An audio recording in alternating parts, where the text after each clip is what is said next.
fin will push back when swallowed, because they have to eat it head first because of that dorsal fin. And if you want to get real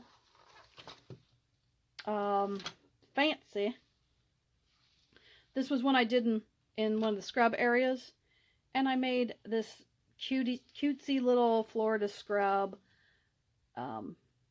in what's supposed to look like wood. And then I was looking at a lichen, some Quercus, which is oak. That's the genus for oak. And then I pulled out one of these little tiny antlions, and I knew for a fact, and I actually, when I pulled it out, I watched him do it, but that they go backwards. And this is how they make their little pit. And then as the ant walks along, it bloop, falls in the pit. This guy comes up and munches it. And they are the larval form of lacewings. So really cool, you know, observation. This one, same thing. If you'll notice, this lichen's known as a redcoat because I know for a fact that they have red fruiting bodies. This one did not, but I know that they come at the end of these tips. So really, there's the fruiting body, and I show where it would have been.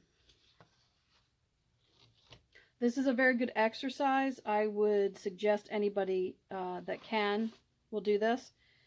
You can go out and buy yourself pretty cheaply. You do not need to do this. But if you do go out and buy yourself some pencils, so 2B, that's the testing pencil. Make sure you have a number 2 pencil. The H really, I don't know if it stands for hard, but I just call it hard. And then the 2B, I really don't know what the B stands for, and bold, I don't know. But as you go up in the B's, this is a softer lead. It leaves a much bolder mark. Okay, so I have a 2B right now.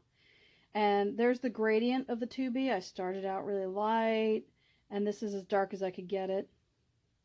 And then here, if I'm using this 2B, how my gradients go. So you can start at 0, go to 50%, and then you can make your way. And then it shows, you know, do not shade up and down. So really what you're going to want to do is make like little circles, but we'll, oh, and it says it right there. And we'll go through that. And then this, if you guys saw my previous video, my introduction video, this came from John Muir Laws.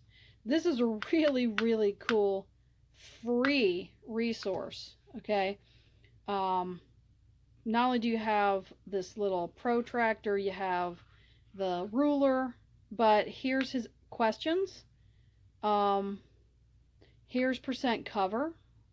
So if you were trying to debate on what percentage of cover a certain species had, this is a good, gives you a good visual.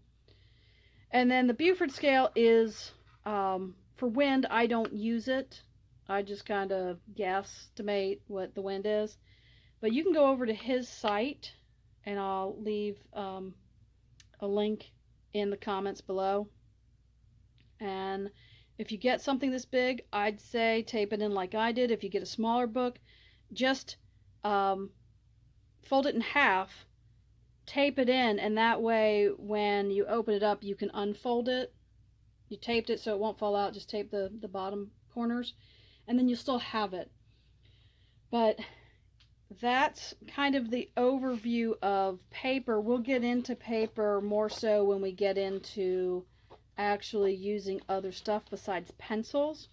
Right now, you can use whatever you want. I hope that was helpful, and I'll talk to you guys soon.